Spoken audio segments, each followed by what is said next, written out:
So guys, ಈಗ ಸರ್ಕಾರ ಒಂದು ಹೊಸ ನಿಯಮವನ್ನು ತಂದಿದೆ. ಇದು ಎಲ್ಲ ಸಾಮಾಜಿಕ ಮಾಧ್ಯಮಗಳ ಮೇಲೆ 2025 ನವೆಂಬರ್ 15ರಿಂದ ಜಾರಿಯಾಗಲಿದೆ. ಈ ನಿಯಮದ ಪ್ರಕಾರ ಕೆಲವು ರೀತಿಯ ಕಂಟೆಂಟ್ಗಳು ಮಾತ್ರ 36 ಗಂಟೆಗಳಲ್ಲಿ ಸಾಮಾಜಿಕ ಮಾಧ್ಯಮದಿಂದ ಡಿಲೀಟ್ ಮಾಡಬೇಕಾಗುತ್ತದೆ. ಹೌದು, ಕೆಲವೇ 36 ಗಂಟೆಗಳಲ್ಲಿ ನಿಮ್ಮ ಕಂಟೆಂಟ್ ಡಿಲೀಟ್ ಮಾಡಲಾಗುತ್ತದೆ.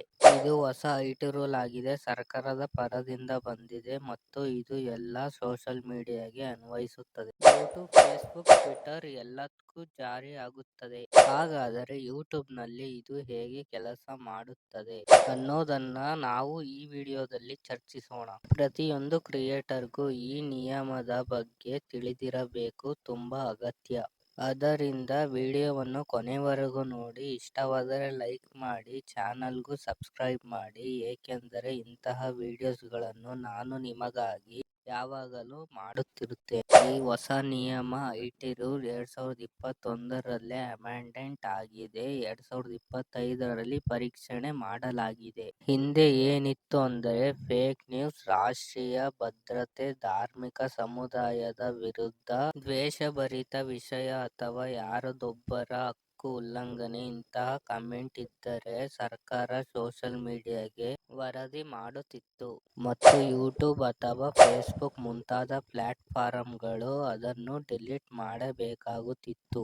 ಆದರೆ ಈಗ ಹೊಸ ನಿಯಮದಲ್ಲಿ ಸರ್ಕಾರ ಟೈಮ್ ಲೈನ್ ಕೊಟ್ಟಿದೆ. ಅದು 36 ಗಂಟೆ. ಅಂದರೆ ಯಾರಾದರೂ ರಿಪೋರ್ಟ್ ಮಾಡಿದ್ದರೆ ಮತ್ತು ಅದು ಇಲ್ಲಿಗಲ್ ಕಂಟೆಂಟ್ ಆಗಿದ್ದರೆ ಸೋಷಿಯಲ್ ಮೀಡಿಯಾಗೆ ಅದನ್ನು 36 ಗಂಟೆ ಒಳಗೆ ಅಳಿಸುವ ಕಾನೂನುಬದ್ಧ ಕರ್ತವ್ಯ ಇರುತ್ತದೆ. ಅವರು ಅಳಿಸಲಿಲ್ಲ ಅಂದರೆ ಆ ಪ್ಲಾಟ್ಫಾರ್ಮ್ಗಳ ವಿರುದ್ಧ ಕ್ರಮ ಕೈಗೊಳ್ಳಬಹುದು. ರಾಷ್ಟ್ರದ ಭದ್ರತೆಗೆ, ಧಾರ್ಮಿಕ ನೀಡುವ ಯಾವುದೇ ವಿಷಯ, ಸಾರ್ವಜನಿಕ ಶಾಂತಿಯನ್ನು ಹಾಳುಮಾಡುವ ಅಥವಾ ಧಾರ್ಮಿಕ ಸ್ವಾರ್ಥಕ್ಕೆ ಉಂಟುಮಾಡುವ ವಿಷಯ, ವ್ಯಕ್ತಿ ಅಥವಾ ಗುಂಪಿನ ವಿರುದ್ಧ ದ್ವೇಷಭರಿತ ಭಾಷಣ, ಅಶ್ಲೀಲತೆ, ಮಕ್ಕಳಿಗೆ ಸಂಬಂಧಿಸಿದ ಅಕ್ರಮ ವಿಷಯ ಅಥವಾ ಫೇಕ್ ನ್ಯೂಸ್ ಇಂತಹ ಕಂಟೆಂಟ್ಗಳಿದ್ದರೆ ಅದು 36 ಗಂಟೆ ಒಳಗೆ ಡಿಲೀಟ್ ಮಾಡಬೇಕು. ಕ್ರಿಯೇಟರ್ ಗಳಿಗಾಗಿ ಇದರ ಅರ್ಥ, ನಾವು ನಮ್ಮ ಕಂಟೆಂಟ್ ತುಂಬಾ ಜಾಗ್ರತೆಯಿಂದ ಮಾಡಬೇಕು. ಯಾವ ವಿಷಯದ ಮೇಲೆ ಅಭಿಪ್ರಾಯ ನೀಡುತ್ತಿದ್ದೀರೋ ಅದನ್ನು ಆಲೋಚಿಸಿ ನೀಡಿ.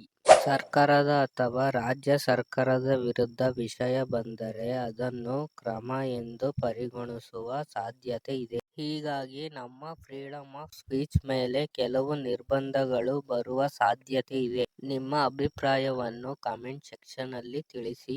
ಈ ನಿಯಮ 15 ನವೆಂಬರ್ 2025ರಿಂದ ಜಾರಿಯಾಗಲಿದೆ.